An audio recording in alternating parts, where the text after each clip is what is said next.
में रहते हुए कभी आपको लगा कि आपके आत्मसम्मान को ठेस पहुंची? एक बार तो लाठीचार्ज हुआ पुलिस का लखनऊ में ही, हजरतगंज में। हमारा हाथ भी टूट गया, पैर भी टूट गया हमारा। हमें तब जरूर खराब लगा। उत्तर प्रदेश में एक ऐसा व्यक्ति जो जनता के द्वारा धूल दूषित किया गया, वो व्यक्ति वाल्मीकि जी के लिखे हुए रामायण और गोस्वामी तुलसीदास जी जो आज से 509 वर्ष पूर्व लिखा हो, उस पर सवाल उठाया। सबसे भ्रष्ट नेता इतने हैं भ्रष्ट कि उसमें मैं कभी छांट नहीं पाया हूँ किसी में जाता। फिर भी सर एक नाम बहुत चर्चाएं हुई हैं संभल को लेकर के, विपक्ष का तमाम एलिगेशन था, तो सर उस पर आपका क्या राय है? ईंटें पत्थर चले हैं, लोगों की दुकानें जली हैं। आप ये कैसे कह सकते हैं जिसकी लाठी उसकी भैंस? इस संभल में ही एक ऐसे मंदिर को खोजा जो 46 ईयर से वो बंद पड़ा रहा। मंदिर को बंद कराने वाले लोग कौन? वहाँ 7 फैमिलियाँ एक अलग समुदाय की रहती थी। वो 7 फैमिली आखिर आज कहाँ है? जात धर्म पर सबसे ज्यादा राजनीति करने वाला नेता लालू यादव समाजवादी पार्टी के साथ भी रहे हैं और अब मुख्यमंत्री जी के पार्टी के साथ हैं, तो आपका जो अच्छा अनुभव है इस पार्टी के साथ रहा है? न्यूज टेल संवाद के पहले पॉडकास्ट में आप सभी दर्शकों का मेरा यानी मधुमिता का नमस्कार। दोस्तों, वर्तमान की राजनीति को आप कैसे देखते हैं, कैसे समझते हैं? मेरे ख्याल से इसे समझना काफी मुश्किल है। सच क्या है जो आप देखते हैं या कुछ और? वैसे आप सभी लोग जानना चाहेंगे कि वर्तमान के लोकतंत्र में आखिर क्या हो रहा है। आज उत्तर प्रदेश की राजनीति और साथ ही देश के लोकतंत्र को बेहद ही करीब से समझेंगे, परखेंगे। और आज इसीलिए हमने इनवाइट किया है राजनीतिक गलियारों के सबसे चर्चित चेहरे को, रायबरेली जनपद के सबसे हॉट सीट ऊंचा हर्ष के विधायक और जनता के प्रतिनिधि मनोज पांडे जी को। सर बहुत बहुत स्वागत है न्यूज टेल 7 मीडिया में आपका। नमस्कार, आपको भी बहुत धन्यवाद, बहुत हमारी शुभकामनाएं आपके चैनल को। बहुत बहुत धन्यवाद सर। शुरुआत करते हैं आपके जीवन से। तो सर कुछ बताइए हमारे दर्शकों को कि आपका जीवन कैसा रहा, आपकी एजुकेशन क्या रही, बाकी चीजें सर। नहीं, एक सामान्य परिवार में हमारा जन्म हुआ। फादर हमारे डॉक्टर थे और हमने BA MA और उसके बाद PhD एजुकेशन में हमने ली। एक छोटी सी घटना में जब मैं पढ़ ही रहा था तो राजनीति में आ गया, एक छोटी सी घटना में। और लगभग हमारा 30 साल का राजनीतिक कैरियर है, सामाजिक और राजनीतिक कैरियर। 1995 में मैं पहली बार रायबरेली का नगर पालिका अध्यक्ष लड़ा, फिर 2000 में लड़ा और 2000 में भी हमने चुनाव को जीता। रायबरेली की उसमें बड़ी हॉट सीट मानी जाती थी, कांग्रेस का जलजला हुआ करता था। बिल्कुल बिल्कुल। और लोग कहते थे कांग्रेस में जिसे टिकट मिल जाता है उसी को लोग माला पहना देते थे।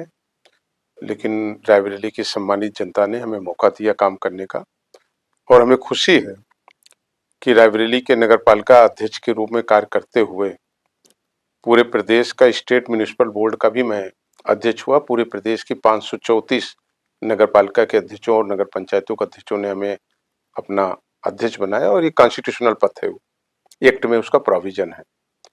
और नगर पालिकाओं में रहते हुए हमें बहुत काम करने का अवसर मिला। उस समय एक नगर पालिका अधिनियम 1916 की नई एक धारा थी जिसमें नो कॉन्फिडेंस मोशन आता था। पब्लिक से चुनाव होता था परंतु उसमें कुछ मेंबर्स बहुमत से चेयरपर्सन को हटा देते थे। और उस समय हमने एक जब बैठक की पूरे प्रदेश के अध्यक्षों की, और प्रदेश के उस समय तत्कालीन मुख्यमंत्री आदरणीय राजनाथ सिंह जी थे और नगर विकास मंत्री आदरणीय लालजी टंडन जी थे, उनको बुलाया। उन्होंने इस विषमता को समझा और हमारी मांग पर उसे हटाया। और बल्कि मैं ये कह सकता हूँ कि लोकल बॉडी में जितना काम उस समय आदरणीय लालजी टंडन जी ने, स्वर्गीय लालजी टंडन जी ने और राजनाथ सिंह जी ने किया, ये कभी नहीं हुआ। भारत में एक संविधान संशोधन आया था 73 और 74 जिसमें उसके आर्टिकल A और B और C में कल्पना की गई थी कि ये एक तीसरी गवर्नमेंट होगी और इनको इतने अधिकार दिए जाएंगे जिससे अच्छा जनता का काम कर सकें। 73 और 74 संशोधन एक अर्बन के लिए था, एक रूरल के लिए था। उसकी बहुत सारी चीजें स्टेट में लागू नहीं थी, लेकिन हमारी मांग पर तमाम अधिकारियों के जो हस्तक्षेप थे, एक लोकल बॉडी गवर्नमेंट है, वो हटाए गए।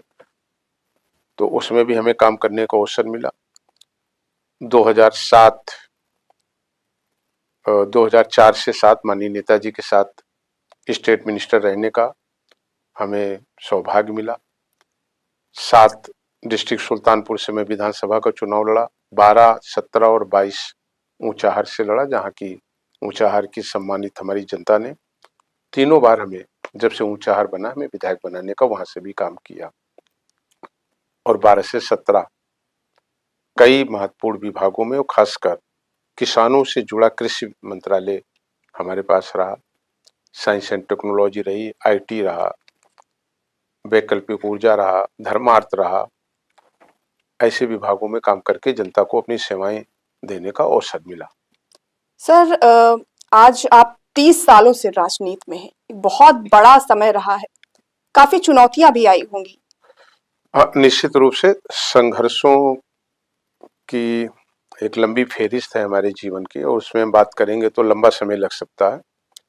लेकिन मेरा मानना है कि जब कोई जनता के लिए अच्छे मन से काम करेगा तो चुनौतियां आएंगे, और हम पर कुछ ज्यादा ही चुनौतियां आई। उन चुनौतियां कहीं दुख देने वाली थी, कहीं कष्ट पहुंचाने वाली थी, कहीं हमको व्यक्तिगत क्षति पहुंचाने वाली थी। लेकिन चुनौतियों का सामना किया और जीवन का मकसद एक रखा कि राजनीति में हम इसलिए नहीं आए कि हमको अपनी आय, धन या पेट पालने के लिए आए हैं, बल्कि हम इसलिए आए हैं कि जो समाज के अंतिम पायदान पर बैठा व्यक्ति है, जिसे इंसाफ और न्याय नहीं मिल पाया, उसे हम कैसे इंसाफ और न्याय दें, एकरूपता कैसे आए, समता कैसे आए, गैर बराबरी कैसे खत्म हो। समाज में हिंसा फैलाना, विध्वंस फैलाना और नफरत फैलाना तो बहुत आसान काम है, लेकिन समाज को मिलाना ये कठिन चुनौती रहती है। उस पर लंबे समय तक काम किया, और हमें खुशी है कि उत्तर प्रदेश का कोई गांव नहीं होगा, कोई न्याय पंचायत नहीं होगी जहां हमें जाने का और काम करने का अवसर नहीं मिला। जी। और उत्तर प्रदेश जो एक बहुत बड़ा राज्य है, लेकिन इससे 3 बार हमें पूरा राउंड करने का, जाने का, लोगों से मिलने का अवसर मिला इस अपने राजनीतिक जीवन में। और कभी हमने अन्याय के साथ खड़े होने का काम नहीं किया। अन्याय के सामने हमने अपने जीवन में कभी घुटने नहीं टेके, न्याय के साथ खड़ा रहा, और अपनी जो विचारधारा रही, उस अपनी विचारधारा से हमने कभी कोई समझौता अपने राजनीतिक लाभ और हानि के लिए नहीं किया। ये हमारा इतिहास भी है। अपना आदर्श किसे मानते हैं सर? देखिए, हम आदर्श अपना मानते हैं, उसमें कोई व्यक्ति नहीं हो सकता। आदर्श हमारा है सिद्धांत और विचारधारा है कि हम जिसके लिए आए हैं जनता के बीच में, और जनप्रतिनिधि कहलाते हैं, तो हमारी विचारधारा जो है वही आदर्श के रूप में परिवर्तित हो जाती है कि हमें लोगों को न्याय दिलाना है, लोगों के जो अधिकार हैं वो उन्हें दिलाने हैं। जो मूलभूत नीड है एक आम आदमी तक, अगर उसको कहीं रुकावट आ रही है, अधिकारी या कहीं उसके तमाम तरीके कानूनी अड़चन आ रही, तो उसको हम किसी तरह बाधा को पार करके एक जरूरतमंद को उसकी आवश्यकताएं तक हम उसको पूरी कराएं। यही हमारा आदर्श है, हमारी यही विचारधारा है। और आदर्श हम भगवान प्रभु राम को मानते हैं।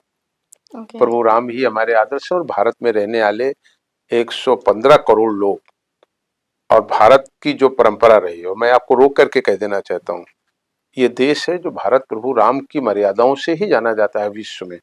जहाँ लोग कहते हैं कि पत्नी होनी चाहिए तो माँ सीता की तरह होना चाहिए, भाई का प्रेम और रिश्ते निभाने को अगर देखना चाहिए तो भरत और लक्ष्मण की उपमा देते हैं लोग। और अत्याचारी की बात होती है और धर्म से अलग हट करके काम करने की बात होती है तो लोग रावण का वर्णन करते हैं। जी। तो भारत प्रभु राम के आदर्शों पर, और रामचरितमानस केवल एक पुस्तक नहीं है, जीवन जीने की एक स्पष्ट पद्धति है। मैं समझता हूं कि अगर रामचरितमानस के हम उस पुस्तक का 10% भी अपने जीवन में आत्मसात कर लें तो हम कभी गलत रास्ते पे नहीं जा सकते। बिल्कुल। तो इस तरह से सर तो पति राम जैसा भी होना चाहिए। बिल्कुल बिल्कुल होना चाहिए। मेरा मानना है कि हम जो अपेक्षा करते हैं पुरुष लोग, हमको वैसा ही अपने परिवार में भी वैसे ही खरा उतरना चाहिए। मैं इसका पक्षधर हूँ। आधी आबादी है, उस आधी आबादी के बिना न व्यक्ति का जीवन पूर्ण है और न देश कभी पूर्ण हो सकता है। लेकिन सर रामचरितमानस हर सनातन धर्म में हर व्यक्ति लगभग पढ़ता है और जानता है थोड़ा बहुत, लेकिन उनके सिद्धांतों को, उनके विचारों को क्यों नहीं उतार पा रहा है व्यक्ति, और जानते हुए कि ये सच है और ये अच्छी चीज है। नहीं, देखिए दो चीजें हैं। कभी कभी लोग सच को सच जानते हुए भी अपने निजी स्वार्थों के लिए, अपने निजी लाभ के लिए उसे जी असत्य करार देते हैं। और ये परीक्षाएं कोई आज से नहीं है, त्रेता से लेकर के द्वापर और द्वापर से लेकर कलयुग तक ये परीक्षाएं ऐसे लोगों की रही हैं। हम लोग सोचते हैं जब भगवान राम जो साक्षात ईश्वर थे और ब्रह्मा विष्णु महेश जिनकी हम बात करते हैं, उनके ही एक अवतार थे, उन्हें भी तो परीक्षा देनी पड़ी। एक ऐसी परीक्षा जिसका वर्णन करेंगे तो टाइम लगेगा, लेकिन रामचरितमानस में उसका वर्णन है। तो उनको भी तो असुरों से लड़ना पड़ा, उन्हें भी तो 14 साल वनवास में रहना पड़ा। तो दो तरीके के विचारधारा के लोग होते हैं, जो सच को सच मानते हुए भी अपने निजी स्वार्थों के लिए स्वीकार नहीं करते, लेकिन सच को स्वीकार करना चाहिए।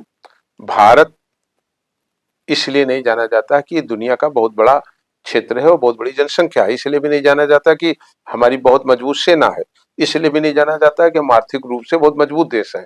भारत अपनी परंपराओं, अपने संस्कारों, अपनी विचारधारा और जो विराट विरासत है हमारी, हमारा जो कि इतिहास है, जी।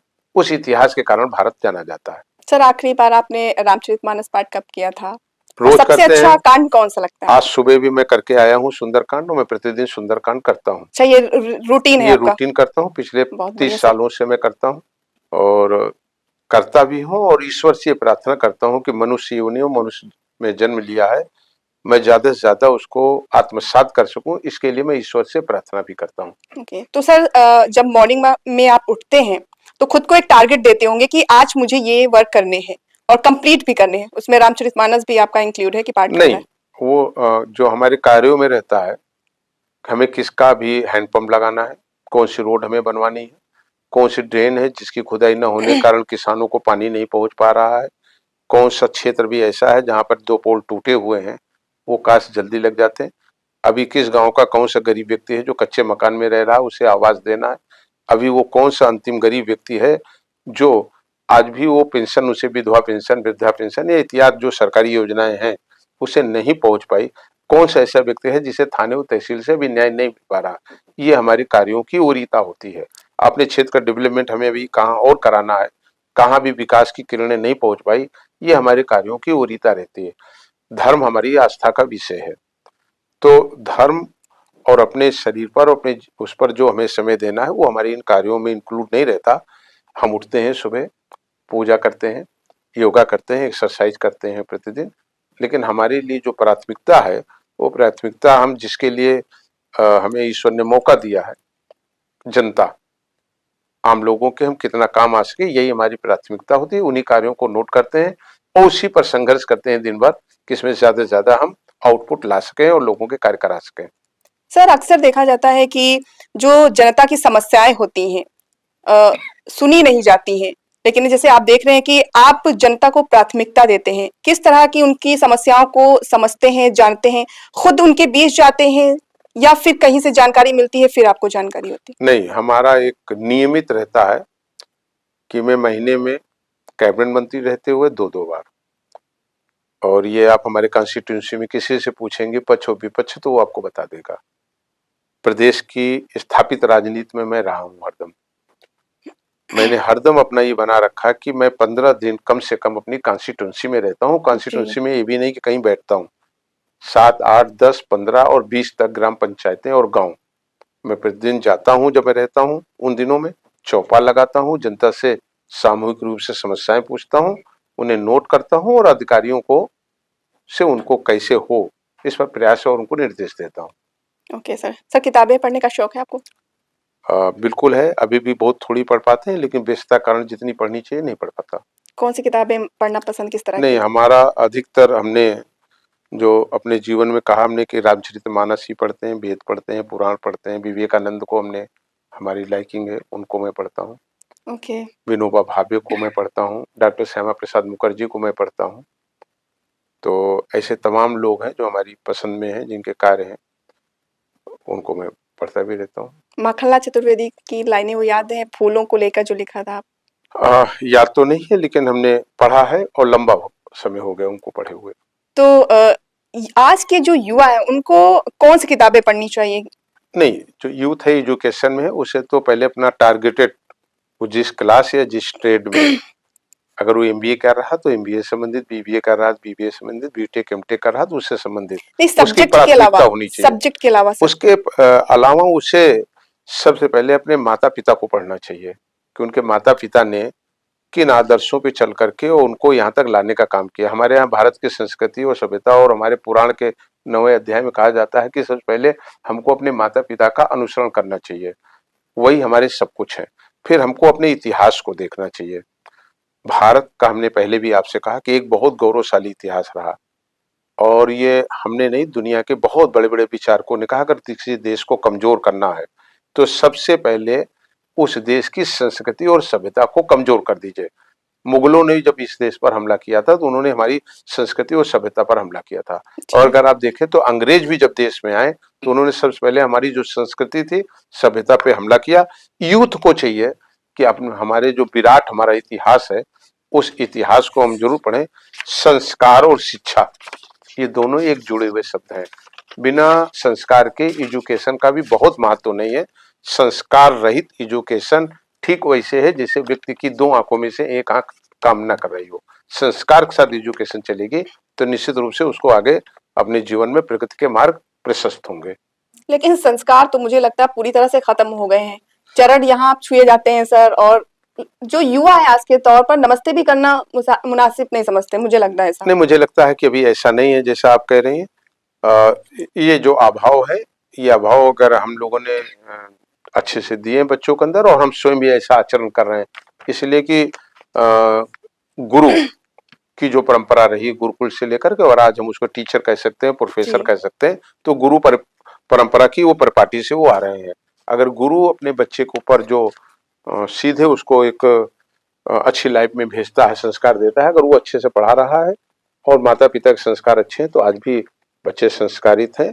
हमारी आपकी जिम्मेदारी है, समाज की ये जिम्मेदारी है कि हम उसे अपने बच्चों में डालने का प्रयास करें, उनको उस रास्ते पर चलाने का काम करें। उसका जिम्मेदार केवल अकेले बेटा नहीं हो सकता, उसकी जिम्मेदारी हमको और आपको भी लेनी होगी। बिल्कुल सर। सर, पार्टी में रहते हुए कभी आपको लगा कि आपके आत्मसम्मान को ठेस पहुंची हो? हाँ, बिल्कुल लगा। देखिए, हमने आदरणीय स्वर्गीय नेताजी के साथ काम किया है। संघर्षों का जीवन रहा। बिल्कुल। 27 बार पॉलिटिकल तरीके से हमको जेल जाना पड़ा। कभी किसान की समस्या को लेकर के, कभी नौजवान की समस्या को लेकर के, कभी स्टूडेंट की समस्या को लेकर के, सड़कों पर भी संघर्ष किया। एक बार तो बहुत लाठीचार्ज हुआ पुलिस का लखनऊ में ही, हजरतगंज में हमारा हाथ भी टूट गया, पैर भी टूट गया हमारा।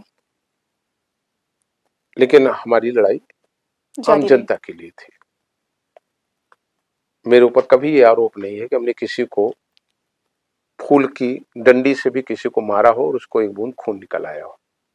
ये मेरे ऊपर आरोप नहीं, मेरे राजनीतिक जीवन में पूरे एक भी सिंगल। लेकिन जनता के लिए मैंने लड़ाई लड़ी। और लेकिन जिस समाजवाद की परिकल्पना डॉक्टर राम मनोहर लोहिया और छोटे लोहिया, आदरणीय स्वर्गीय जनेश्वर मिश्र जी, मोहन सिंह जी, मधुकर दिघे जी, मधुलिमे जी, ब्रजभूषण जी ने की थी, तो हम तो लोगों से पूछते हैं कि क्या यही समाजवाद की परिकल्पना है जो आज हो रहा? समाजवाद समाज को जोड़ने के लिए, एकरूपता लाने के लिए शब्द बना था। समाज को जात के अंदर जात को ढूंढने के लिए समाजवाद नहीं बना था। अपमान या ठेस की आपने स्वाभिमान की बात कही, तो राजनीति में खट्टे मीठे अनुभव होते हैं, हम उस पर बहुत नहीं जाना चाहते, लेकिन हमें तब जरूर खराब लगा। भारत का कॉन्स्टिट्यूशन आर्टिकल 229 हर धर्म को माने जाने की स्वायत्ता प्रदान करता है। कॉन्स्टिट्यूशन प्रलिपित और पोषित करता है कि किसी के धर्म पे कोई किसी की आस्था पर खिलवाड़ नहीं करेगा। लेकिन उत्तर प्रदेश में एक ऐसा व्यक्ति जो जनता के द्वारा धूल दूषित किया गया हो, जिसे लोकतंत्र ने कई बार जवाब दिया हो, जिसे कई बार हमारे यहाँ उच्चार की जनता ने हराया हो। वो व्यक्ति गोस्वामी तुलसीदास के वाल्मीकि जी के लिखे हुए रामायण और उसको हिंदी में परिभाषित करने वाले गोस्वामी तुलसीदास जी, जो आज से 509 वर्ष पूर्व लिखा हो, उस पर सवाल उठाए। भारत वो देश है जो संस्कारों का देश है, जहां रामचरितमानस को जलाया जाए, प्रभु राम को कल्पना का व्यक्ति बताया जाए, माँ गंगा को एक नाले के रूप में बताया जाए, माँ सीता और माँ दुर्गा के लिए अशब्दों का प्रयोग किया जाए। तो ये देश के प्रमुख चैनलों ने चलाया। मैंने इसका समय रहते और ठीक समय पर उसी समय मैंने इसका विरोध किया। धर्म हमारे आस्था का विषय है, बिल्कुल। सेवा हमारे कर्म क्षेत्र का विषय है। हम सेवा में कभी कोई जाति नहीं देखते। आप कभी ऊंचा हार जाइएगा तो आप देखिएगा, हमने सरदार वल्लभ भाई पटेल की मूर्ति को लगाने के लिए हमें गोली लगी। लोग चाहते थे कि ना लगे, हमें गोली लगी, हमारा एक साथी मारा गया, लेकिन हमने सरदार वल्लभ भाई पटेल का जो इतिहास था, उनकी जाति नहीं देकर के हमने उनकी मूर्ति को स्थापित किया। हमने झलकारी बाई, जब कभी आप रायबरेली में प्रवेश करेंगे तो आपको एक बहुत सुंदर और बहुत भव्य आपको झलकारी बाई की मूर्ति मिलेगी, उसमें हमारा नाम लिखा मिलेगा। अंदर जाएंगे आपको तो वीरापासी द्वार मिलेगा। हमारी कॉन्स्टिट्यूंसी के अंदर जाएंगे तो भी आपको सरदार पटेल, राणा बेनी माधव, आचार्य महावीर प्रसाद द्विवेदी, माहेपासी किला, इन पर मनोज पांडे के कार्यों को दिखाई देंगे। तो जातियों के नाम पर व्यक्ति को नहीं बांटना चाहिए। भारत में जब तक आप एक हैं तब तक आपकी ताकत है। बिल्कुल। और जब कहा जाता है कि कलयुगे संघे शक्ति, तो हम जात के नाम पर बट करके देश को कमजोर कर सकते हैं, लेकिन देश को कुछ दे नहीं सकते। अभी अलग बात है कि राजनीति में दो रास्ते होते हैं, एक कठिन और बड़ा रास्ता होता है जिसमें संघर्ष भी है और समय भी लग सकता है, बिल्कुल। लेकिन वो सीधा रास्ता है, ईमानदारी का रास्ता है। कुछ लोग जब उन रास्तों पर चलने में अपने को नाकामयाब पाते हैं तो छोटे रास्ते से राजनीति में पहुंचना चाहते हैं और वो फिर जातियों का सहारा लेते हैं। ये देश के लिए खतरनाक है, देश के डेमोक्रेसी के लिए भी खतरनाक है। आपने अभी कहा कि जात को बांटने का काम नहीं करना चाहिए, एक रहेंगे तो एक ठोस मजबूती बनी रहेगी। योगी जी का एक बयान था, बटेंगे तो कटेंगे। वही मोदी जी का जो बयान था, एक रहेंगे तो सेफ रहेंगे। शब्द अलग अलग हो सकते हैं, लेकिन भावना तो एक ही है। नहीं तो ये जो बांटने की बात योगी जी ने कही थी, किस चीज को बांटने की बात कही थी? इस पर विपक्ष बहुत ज्यादा बोला था, प्रहार भी किया था। जैसे हम आप यहाँ बैठे हुए हैं, तो अगर आप दो लोग हमारे साथ नहीं तो मैं अकेला हूँ, मेरे साथ कुछ भी हो सकता है। लेकिन अगर आप दो लोग भी हमारे साथ खड़े हैं तो हमारी हिम्मत बढ़ी रहेगी और जिस हम टारगेट पे चले हैं उस पर हम जरूर सफल होंगे। तो ऐसे ही है कि हम सब लोगों को एक रहना चाहिए, देश के लिए एक रहना चाहिए। ये तो मोदी जी का बयान था, एक रहेंगे तो सेफ रहेंगे, लेकिन बटेंगे तो कटेंगे। मैंने कहा ना कि तभी तो हम सेफ हैं। अगर हम तीन लोग हैं तो आप हमारा बचाव करेंगे, अब हम अकेले हैं तो कोई भी कुछ करके चला जाएगा। तो इसलिए तो हमने कहा कि दो बहनें हमारे साथ बैठी हैं तो हम सेफ हैं। ओके, तो ये दोनों जो बयान थे वो एक दूसरे से मिले जुले हुए थे। हमारी सहयोगी है रुचि जी, वो भी आपसे सवाल करना चाहेंगी। रुचि जी।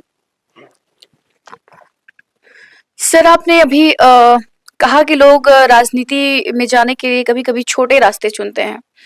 तो एक बहुत जो पूर्वज है या फिर कहें कि रामायण नहीं, महाभारत को देखते हुए एक शब्द बोला गया, शब्द नहीं सेंटेंस बोला गया है कि राजनीति एक मतलब सत्ताधारी बनने के लिए कल बल छल और शाम दंड भेद का इस्तेमाल होता है, तब कोई सत्ता में विराजमान होता है। इस पर आप क्या कहना चाहेंगे? राजनीति और धर्म एक दूसरे के पूरक हैं। राजनीति में जब धर्म रहेगा तभी आप सेवा कर पाएंगे। भारत के 3 शंकराचार्यों ने इस बात की पुष्टि की है, वो कहा है कि धर्म के बिना राजनीति लंगड़ी है। तो मेरा ये मानना है कि राजनीति हो लेकिन धर्म समाहित रहेगा उसमें, तो वो शुद्ध भी रहेगी, पवित्र भी रहेगी और सच्चे रास्ते पर रहेगी। साम दंड भेद वो इसलिए कहा गया है कि आप अगर देखेंगे तो जिस महाभारत की आपने बात किया, वर्णन में बहुत टाइम लगेगा, लेकिन किसी का सहारा लेकर के किसी को ऊपर तीर चलाया गया, अगर आप उसकी बात करेंगे तो वो ईश्वर ने एक रास लीला रची थी और उसमें उन्होंने बताया था कि हमको अगर कोई व्यक्ति इन रास्तों से चल रहा है तो उन रास्तों पर भी जाकर के जवाब देना पड़ेगा। तो दंड के अलग अलग तरीके के विधान है, जैसे सीआरपीसी आईपीसी में धाराएं हैं, कुछ में माफी होती है, कुछ में 500 रुपए का आर्थिक दंड होता है, किसी में 6 महीने की सजा, किसी में आजीवन कारावास की है। तो ठीक उसी तरीके से धर्म और राजनीति का भी आपस में जुड़ा हुआ। और जो कल बल है, छल, नहीं, कल हमने बल, कहा, हमने छल, आपने बल 3 तो चीजें कही, तो हमने आपसे कहा कि कभी कभी सेना, जब भारत की हमारी बहादुर सेना लड़ती है तो वो कभी 20 कदम अगर पीछे आती है तो कभी 200 कदम आगे भी जाती है। तो लड़ाई के अपने अपने तरीके होते हैं। जी बिल्कुल। अच्छा सर, आज सदन से आप भी आ रहे हैं विधानसभा के। जो विधानसभा का शीतकालीन सत्र था वो काफी गर्माहट के साथ ही शुरू हुआ था। विपक्ष के तमाम आरोप हैं संभल को लेकर के। आज मतलब बहुत चर्चाएं हुई हैं संभल को लेकर के। विपक्ष का तमाम एलिगेशन था कि निर्दोषों के साथ कार्रवाई हुई है और किसी को गिरफ्तार कर लिया गया, इस तरह के तमाम एलिगेशन लगाए, जिसका माननीय मुख्यमंत्री जी ने अच्छे से जवाब भी दिया है। तो सर उस पर आपका क्या राय है? नहीं, दुखद है, संभल की घटना दुखद है। आपको सोचना चाहिए, राज्य को सोचना चाहिए, झगड़ा कराने वाले और करने वाले लोगों को सोचना चाहिए कि इस झगड़े में 28 पुलिस कर्मी हाथ को चोटें लगी हैं, गंभीर रूप से घायल हुए हैं। वो भी कहीं ना कहीं इसी उत्तर प्रदेश में रहने वाले हमारे और आपके परिवार से आते हैं। ईंटें पत्थर चले हैं, लोगों की दुकानें जली हैं, लोगों की बाइक और कारें जली हैं, लोगों का व्यवसाय ठप रहा है। तो जो लोगों ने भी इसको किया या कराया है, भारत का संविधान और भारत का कानून और उत्तर प्रदेश का कानून इसका परमिशन तो नहीं देता। आप ये कैसे कह सकते हैं जिसकी लाठी उसकी भैंस? जी। एक न्यायपालिका जो भारत के कई स्तंभ है, जिसमें आपका पत्रकारिता भी आती है, न्यायपालिका भी एक स्वतंत्र संस्था है जिसका सब सम्मान करता है और भारत के लोकतंत्र में तो उसका सर्वोच्च सम्मान है। और हम सब भारत की न्यायपालिका प्रणाली पर विश्वास करते हैं, नतमस्तक होते हैं। न्यायपालिका से अगर कोई आदेश हुआ तो उस आदेश के आगे अपील में जाने का, रिवीजन में जाने का तमाम कोर्टें बनी हुई हैं। अगर आपकी कोई सेशन कोर्ट से आप के खिलाफ ऑर्डर पास होता है, आप उसके खिलाफ आगे जा सकते हैं। आपके लिए माननीय उच्च न्यायालय के दरवाजे खुले हैं, माननीय सर्वोच्च न्यायालय के दरवाजे खुले हैं। लेकिन आप ये कहें कि हम अगर न्यायालय का आदेश हुआ है इसे हम लाठी लेकर के रोकेंगे, तो भारत का संविधान, भारत उत्तर प्रदेश की सीआरपीसी आईपीसी इसकी इजाजत नहीं देती है। अब लोगों के आपने आरोप की बात कही, तो आरोप तो बहुत है। आज मैं कह सकता हूं, बड़ी पूरी गंभीरता से कह सकता हूं कि संभल में ही एक ऐसे मंदिर को खोजा सरकारी अधिकारियों कर्मचारियों ने कि जो 46 ईयर से 46 साल से वो बंद पड़ा रहा। क्यों बंद पड़ा रहा? मंदिर को बंद कराने वाले लोग कौन थे? कौन लोगों की साजिश थी? वहां पूजा बंद थी, नीचे उसके आगे दीवारें किसने चुनवाई? और उससे भी ज्यादा गंभीर बात है कि वहां 7 फैमिलियां एक अलग समुदाय की रहती थी। वो 7 फैमिली आखिर आज कहां है, इसकी खोज होनी चाहिए जी। उनमें से 6 फैमिली के बारे में कोई जानकारी नहीं मिल रही। मैंने आज सुबह भी कहा इस बात को, मीडिया में भी मैंने कहा और मैंने मुख्यमंत्री जी से भी कहा मिलकर के कि उस फैमिली वो कहाँ है, उनकी खोज होनी चाहिए। दूसरा, ये आप कैसे एक ऐसे देश में जहां पर एक खुद का संविधान है, दुनिया का सबसे बड़ा लोकतांत्रिक देश है, सबको अपने धर्म का मानने का अधिकार है, वहां पर 46 साल तक इतना प्राचीन मंदिर जिसका उल्लेख है ग्रंथों में जी। वो ताला बंद रहा। तो सवाल तो ये भी बड़े हैं, प्रदेश के सामने आज सवाल है। और हमें लगता है कि इस तरह के और मंदिरों को भी खोजा जाना चाहिए जो किन्हीं कारणों से किसी दबाव में बंद किए गए और वहां पूजा अर्चना नहीं हो रही। बिल्कुल सर, योगी जी ने विपक्ष के तमाम आरोपों का पलटवार करते हुए कहा कि जैसे हिंदू के मोहल्ले से या मंदिरों से जो मुस्लिमों की कोई भी यात्रा होती है तो वो शांति से निकल जाती है, लेकिन मुस्लिमों के गली मोहल्ले से दंगा और ये फसाद क्यों हो जाता है? नहीं, सवाल यही है कि अगर आप नारे देते हैं कि खीरों से वहीं साथ साथ खाएंगे, तो करके भी दिखाना चाहिए। उन्होंने यही कहा कि मुहर्रम का जुलूस निकलता है और घनी हिंदू बस्तियों से निकलता है और हिंदू सम्मान पूर्वक श्रद्धा पूर्वक उसमें सहयोग करता है। लेकिन अगर किसी मस्जिद के सामने से भगवान शिव की शोभा यात्रा निकल रही है और पत्थर फेंके जा रहे हैं, तो दोहरा आचरण कैसे चलेगा भारत में? ये तो नहीं चल सकता। जहां ये कहा जाता है कि हम सभी धर्मों का सम्मान करते हैं, लेकिन ये समझौता तो नहीं हो सकता कि हम अपने धर्म से खिलवाड़ स्वीकार करें। मैंने तो समाजवादी पार्टी में रहते हुए, और मेरी नाराजगी का बड़ा कारण ये था, मैंने 1000 मंचों से इस बात को कहा कि हम किसी के धर्म का मान नहीं कर सकते, ये अधिकार हमें नहीं है, हम सम्मान करते हैं, लेकिन शर्त हमारी यही है कि हम अपने धर्म के अपमान के को होते हुए भी नहीं देख सकते, उस शर्त पर कोई समझौता नहीं कर सकते। बिल्कुल। उन्होंने ये भी कहा कि बाबरनामा भी कहता है कि हरिहर मंदिर का ढांचा तैयार किया गया है। तो जो उल्लेख है, कोई आज तो लिखा नहीं गया बाबरनामा, तो कितने पहले लिखा गया है?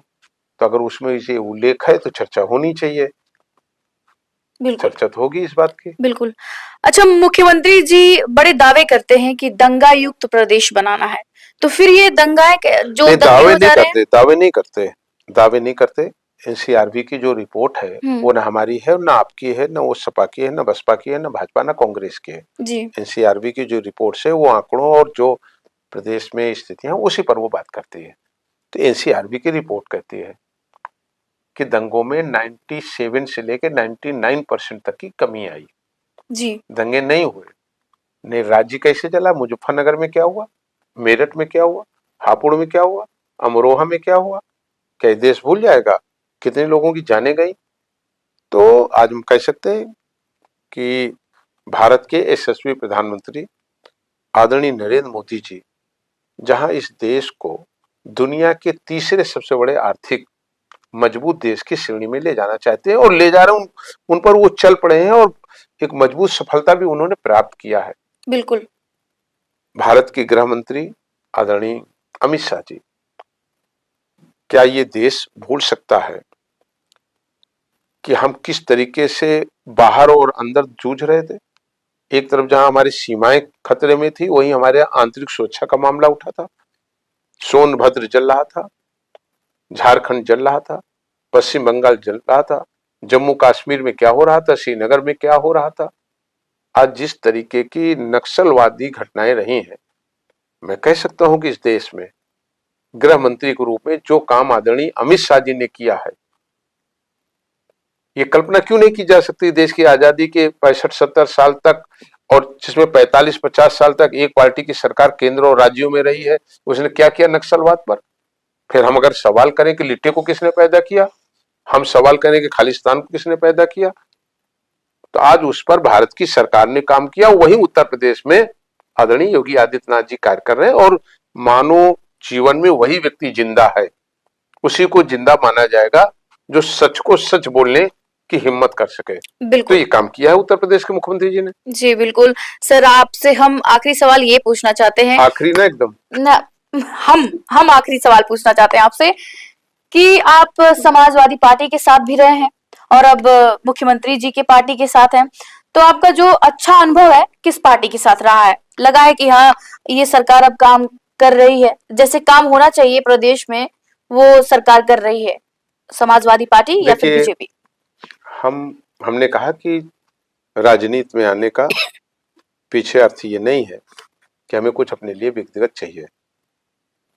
मुझे उस दिन सबसे अच्छी नींद आती है जिस दिन हम ज्यादा गरीब और कमजोर के लिए काम कर लेते हैं, और उस व्यक्ति को जो लंबे समय से न्याय से वंचित रहा हो, उसके लिए मैं कर लेता हूं। और ये बात मैं उतना ही सच बोल रहा हूं जितना कि सुबह सूर्य निकलेगा और रात्रि में चंद्रमा निकलेगा।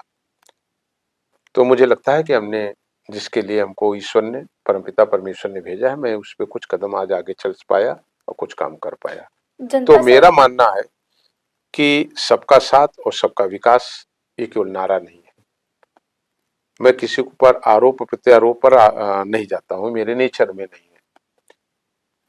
लेकिन जब दुनिया कोविड से जूझ रही थी, दुनिया के बहुत बड़े प्रगतिशील देशों ने घुटने टेक दिए जी।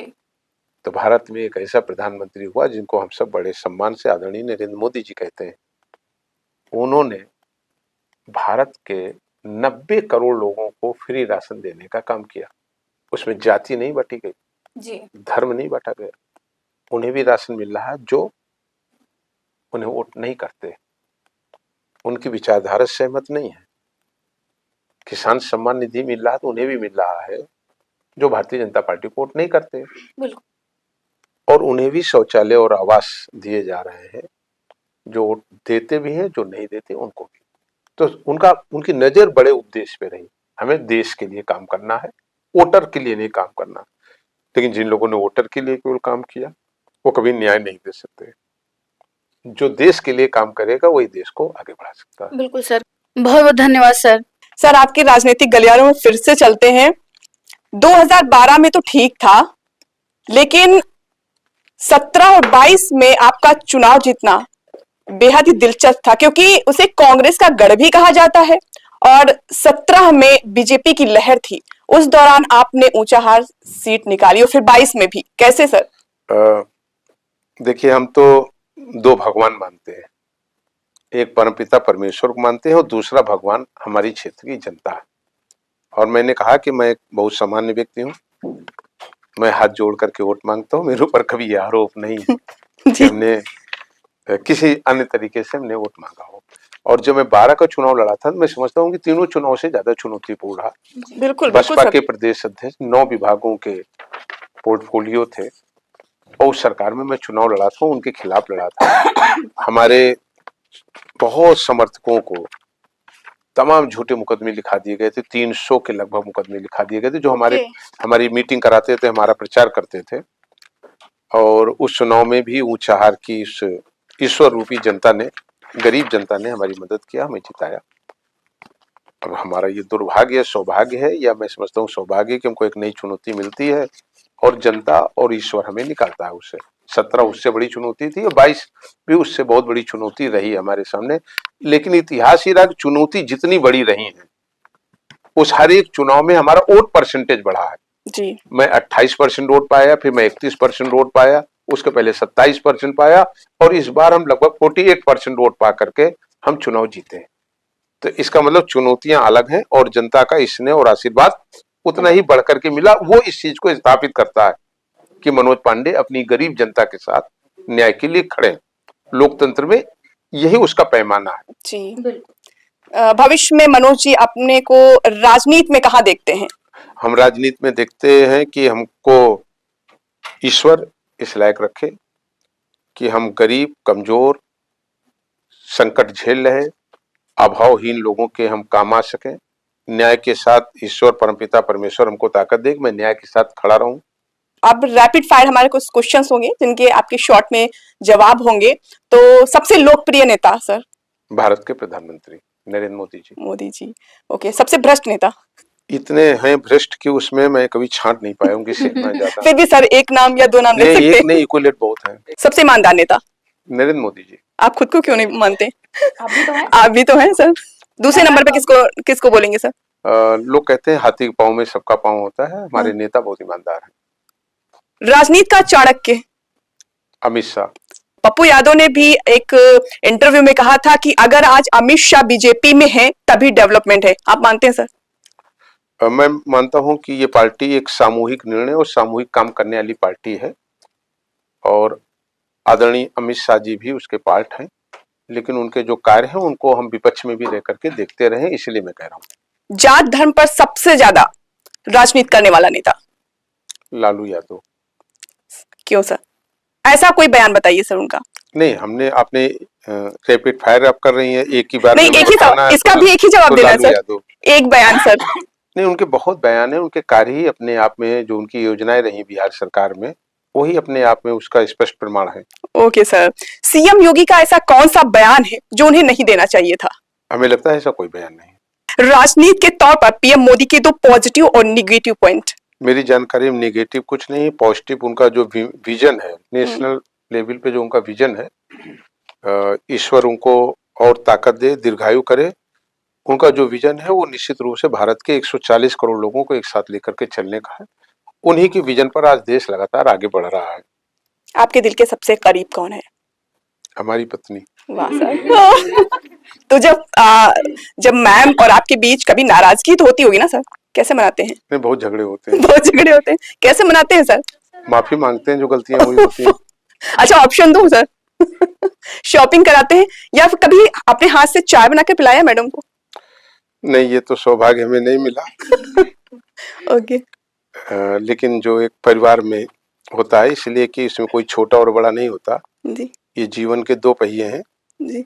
और मैं समझता हूँ किसी एक सफल व्यक्ति के पीछे उसकी पत्नी ही होती है। तो मेरा भी मानना है कि मेरे यहाँ तक पहुंचने में मेरी पत्नी का ही योगदान है। सबसे ज्यादा डर किससे लगता है, किस शख्स से? नहीं, मैं डरता तो किसी से नहीं हूँ, ईश्वर के अलावा मैं किसी से नहीं डरता। अच्छा, लोग ऐसा कहते हैं, बड़े बड़े लोग कहते हैं, अधिकारी हो चाहे नेता हो, कि सबसे ज्यादा अगर डर लगता है तो पत्नी से, आपको नहीं लगता? नहीं, पत्नी से डर तो हमें नहीं लगता, इसलिए कि कभी क्लास नहीं लगाई आपकी? नहीं, हमें वो कोऑपरेट करती है। कहीं छोटी मोटी नाराजगी होती है तो उसे दूर करते हैं। अच्छा, कभी आप नाराज होते हैं तो मैडम क्या करती हैं? नहीं, वो भी हमें समझाती हैं। अच्छा, समझती हैं। अब समझाने के तरीके अलग अलग होते हैं। ओके सर, वो बताना चाहेंगे क्या? नहीं, पर्सनल है। ओके, लास्ट टाइम आप कौन सी मूवी देखे हैं और अपनी वाइफ के साथ कौन सी मूवी देखी थी? याद नहीं है, लगभग 20 साल पहले देखा था। 20 साल पहले जम्मू में देखा था हमने। जम्मू में। इतने बिजी टाइम में कैसे आप टाइम निकालते हैं फैमिली के लिए? निकालते भी या नहीं? नहीं, बहुत कम समय मिल पाता है परिवार के लिए, ये सच है। नॉर्मली हम लोग 12-1 बजे रात में ही पहुंच पाते हैं घर पे। Okay sir. तो बच्चे सो रहे होते हैं, लेकिन हफ्ते में एक दिन जरूर रखते हैं, पूरी फैमिली के साथ घंटे 2 घंटे बैठते हैं, बच्चों की परफॉर्मेंस लेते हैं और हमें खुशी है कि हमारे बच्चे हैं वो अच्छा पढ़ रहे हैं और अपने अपने क्षेत्र में उनका अच्छा नाम है। सर, एक आखिरी और सवाल कि जब एक व्यक्ति, एक पति कह ले, उसकी माँ खड़ी होती है, दूसरी तरफ पत्नी, माँ अपनी बात मनवाना चाहती है, पत्नी अपनी, तो उस कंडीशन में अगर आप हो तो किसकी बात पहले मानेंगे? इस धरती पर कभी कोई माँ का स्थान नहीं ले सकता। जी बिल्कुल। और पत्नी के जो कार्य हैं और पत्नी के जो अधिकार हैं उन्हें भी कोई छूना नहीं चाहिए। तो दोनों एक अलग अलग शब्द हैं और दोनों परंपराओं से और विचारधाराओं से और रीतियों नीतियों से बंधे हैं। माँ का स्थान सबसे ऊपर है, लेकिन कुछ स्थान है जहाँ पत्नी का है।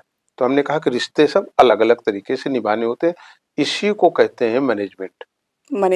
ओके। आदमी को अपने पूरे फैमिली को लेकर के चलना है, मित्र दोस्त ले चलना है। हम लोगों का तो बड़ा परिवार होता है, जनता भी हमारा परिवार है।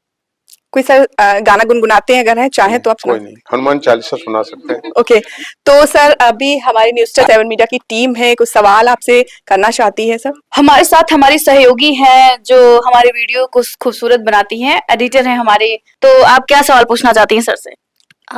Hello sir. जी सर, मेरा क्वेश्चन ये है कि पहले आप समाजवादी पार्टी में थे, फिर आप बीजेपी में आए, तो कहीं ना कहीं दोनों ही पार्टियां जो हैं वो धर्म को लेके चलती हैं, चाहे वो बीजेपी हो चाहे वो समाजवादी पार्टी हो, तो इस पर आपकी क्या राय है? धर्म तो नहीं हम कह सकते, दोनों की आइडियोलॉजी अलग अलग है। और ये सच है कि हमने जो निर्णय लिया है वो निर्णय भगवान प्रभु राम के लिए लिया है। और जब किसी दल में आस्था पर चोट होने लगे तो आस्था हमारे राजनीति और पदों से ऊपर माना जाता है, इसलिए हमने निर्णय लिया और मैं भाजपा में भगवान प्रभु राम के कारण हूँ। इसके बाद हमारे साथ हमारे हेड ऑफ डिपार्टमेंट हैं, वो कुछ माननीय विधायक जी से सवाल पूछना चाहते हैं। सर, क्या आप पूछना चाहते हैं? नमस्ते सर। मेरा ये क्वेश्चन है कि आपने योगी जी का शासन देख ही रहे हैं, मुलायम जी के साथ आप बहुत समय से जुड़े हुए हैं और अखिलेश जी का भी आपने शासन देखा है, तो इन तीनों में से आपके हिसाब से किसकी शासन सबसे बढ़िया है? और देखिए, सबने अपने अपने समय पे अच्छे काम किए हैं। हम लोग किसी को ये नहीं कह सकते कि आदरणीय नेताजी ने कोई कार्य नहीं किए हैं। नेताजी जमीन से जुड़े हुए व्यक्ति थे किसानों के लिए उन्होंने भी बहुत निर्णय लिए हैं। लेकिन अगर आप ओवरऑल देखें तो उत्तर प्रदेश को सभी समुदाय और वर्ग को आगे लेकर के चलने का काम, उन्हें बढ़ाने का काम आदरणीय मोदी जी ने किया। आदरणीय मोदी जी देश के लिए और उत्तर प्रदेश में योगी जी ने किया। एक और क्वेश्चन है कि आप नेताजी को किस तरीके से देखते हैं? नेताजी को निश्चित रूप से हमारे वो बहुत सीनियर और हमारे लिए बहुत सम्मान के प्रतीक थे, और जब तक हमारा जीवन है वो रहेंगे। के बाद हमारी सहयोगी हैं, एंकर हैं, वो भी सवाल पूछना चाहती हैं। बताइए अपना सवाल। Hello sir. चलिए। सर मेरा क्वेश्चन है बेरोजगारी को लेकर के। आज के टाइम पे आप देख रहे हैं युवा जो है वो सबसे ज्यादा बेरोजगारी से जूझ रहा है। जो एग्जाम्स होते हैं, सरकार चाहे कोई भी हो, वो बीजेपी हो, कांग्रेस हो या फिर सपा, सिर्फ सरकार है यहाँ पर, कोई इंडिविजुअली सरकार नहीं है। तो जब वो आती है तब वो कहती है कि हम युवाओं को ये वैकेंसी देंगे, इतनी वैकेंसीज देंगे, और अपनी बातों में ये भी बोलती है कि हमने 20 लाख वैकेंसी दी, बच्चों को मिली है 10 लाख। लेकिन स्कैम का लेवल जो है वो बढ़ता चला जा रहा है। जो बच्चे 25 साल, 28 साल, 30 साल के हैं, और जब वैकेंसी कैंसिल हो जाती है, लेटेस्ट में आरओ की वैकेंसी ले लेते हैं जो कि पिछली जनवरी को हुई थी, और अगली जनवरी आने जा रही है, ना तो उसकी कोई डेट आई है, वो एग्जाम कब होगा कुछ कंफर्म नहीं। बच्चे इलाहाबाद में बाहर धरना प्रदर्शन दे रहे हैं जिसमें लाठीचार्ज भी चल रहा है। उससे पहले एसआई की वैकेंसी भी बहुत बड़े लेवल पे हुई थी, इसमें यूट्यूबर एक बड़े टीचर है एग्जामपुर के, उन्होंने धरना प्रदर्शन किया। ये चीजें इतनी ज्यादा वर्स्ट लेवल पे चल रही। इवन नीट एग्जाम जो था वो 720 नंबर का होता है, उसमें 718, 719 नंबर तक बच्चों के आए। ये पॉसिबल ही नहीं है माइनस मार्किंग में किसी बच्चे के 1 नंबर कम होकर के वो एग्जाम क्रैक कर रहा है। इस पर आप क्या कहना चाहेंगे? क्यों इतनी ज्यादा वैकेंसीज हो ही नहीं रही है? 2-2 साल हो जाते हैं, 3 साल हो जाते हैं, बच्चे भूल जाते हैं कि मेरा एग्जाम भी कोई लगा हुआ है, और ओवर एज हो जाते हैं। इस पर आप क्या कहना चाहेंगे? देखिए, निश्चित रूप से जो आपका विषय है वो बहुत गंभीर है जी। और मैं उन पॉलिटिकल लोगों में नहीं हूँ कि किसी सही बात को मैं दरकिनार कर दूं। आज जो हमारा यूथ है उसकी नीड है रोजगार। एक माता पिता अपने बच्चे को इसी सपने को लेकर के पढ़ाता है कि हमारा सहारा बनेगा। लेकिन मैं कह सकता हूं इसको बड़ी स्पष्टता से कि इस पर अभी सरकारों को बहुत काम करना है।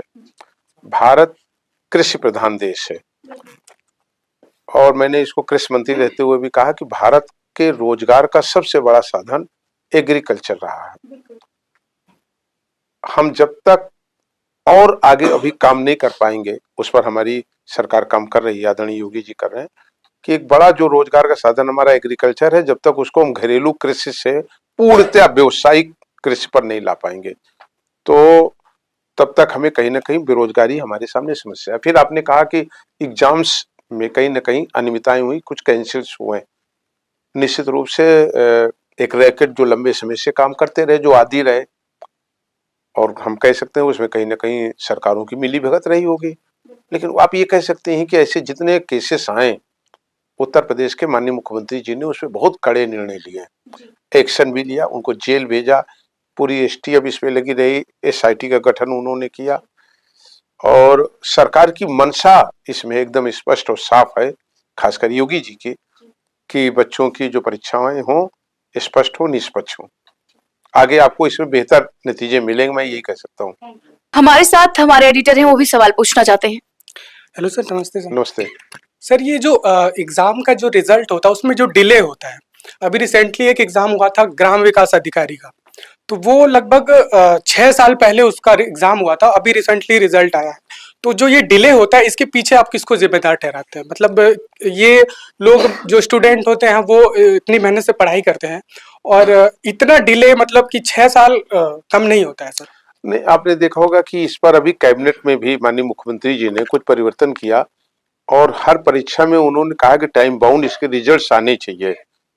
हमने कहा कि कालांतर में जो बिगड़ी हुई व्यवस्था थी उसको ठीक लगातार उत्तर प्रदेश के माननीय मुख्यमंत्री जी कर रहे हैं, और मंशा उनकी एकदम स्पष्ट है। मैं कह सकता हूं पूरे गर्व के साथ कि उत्तर प्रदेश के मुख्यमंत्री के ऊपर आज तक कोई ऐसा आरोप नहीं लगा। उनकी भावना एकदम स्पष्ट है कि निष्पक्ष परीक्षाएं हों, और जो उसमें योग्य बच्चे हैं उन्हें नौकरी में रखा जाए। पीछे कितने आरोप रहे मैं उसे नहीं कह सकता हूँ।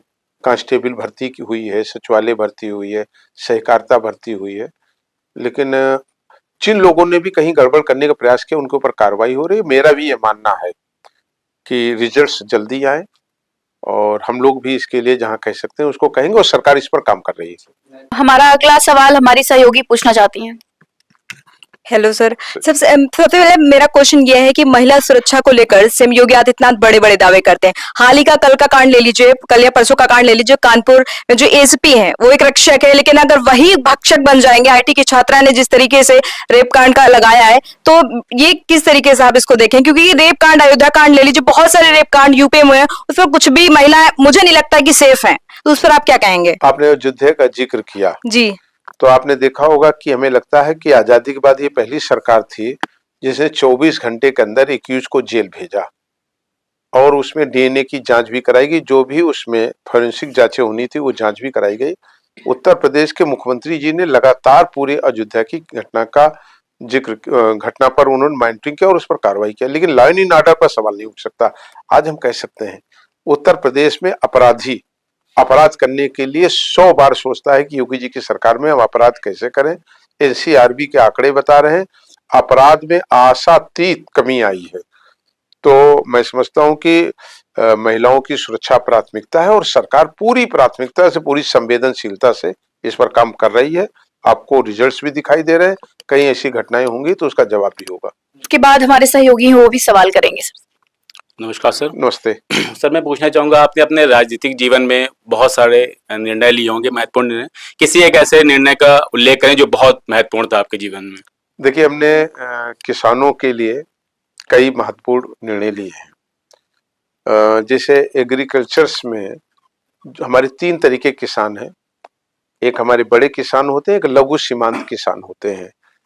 इनको कैसे हम आगे प्रमोट करें, इनको बढ़ाएं कैसे, तो मैंने कैबिनेट से निर्णय किया था कि जो इन्हें कृषि यंत्र है, हमने कहा जब एक आधुनिक एग्रीकल्चर की हम कल्पना करते हैं, जो आज फिलीपींस कर रहा है, जो आज नीदरलैंड कर रहा है, और उस तरफ जाना चाहते हैं, तो आजादी के बाद सबसे ज्यादा उपकरण छूट पर देने का निर्णय हमने लिया। लोगों के खाते में पैसा भिजवाया। पहली बार आजादी के बाद आम किसान को भी हमने सीधे उसे बीज फ्री दिलाने का भी काम हमने अपनी सरकार में किया था। और यही नहीं, रिमोट सेंसिंग एक डिपार्टमेंट था, साइंस एंड टेक्नोलॉजी का पार्ट था, उसमें हमने पूरे देश की स्टेट की जितनी हमारी खेत हैं, सड़क हैं, इनको हमने सैटेलाइट से व्यवस्थित करने का काम किया था कि कोई किसी पे आक्रमण न कर सके। इस तरह कई बड़े निर्णय हमने उसमें लिए हैं। हमारे सहयोगी एक और हैं जो आपसे सवाल करना चाहते हैं, सर बताइए। नमस्ते सर, हम ये पूछना चाहते हैं कि एक राजनेता, एक बेटा, एक पिता और एक पति, आप किस में अपने आप को बेहतर मानते हैं या और बेहतर करने का सोच रहे हैं? यही चूंकि कई रूप होते हैं व्यक्ति का, बेटा भी है, माँ है, किसी के पति भी है और किसी के पिता भी है, लेकिन हम समझते हैं कि सामाजिक जीवन में हमको इस पे बैलेंस बनाना है। इसलिए जो हम पर विश्वास करते हैं वो भी हमारे पिता हैं, माँ हैं, बहन है और बेटे भी हैं, तो उन सबको भी हमको संतुष्ट रखना है, उन सबके बीच में संतुलन बनाना है, जिसके लिए जो समय जरूरी है वो उतना सब पर देते हैं। बिल्कुल सर। हमारे साथ एक और सहयोगी हैं, वो भी आपसे सवाल करना चाहते हैं, बताइए।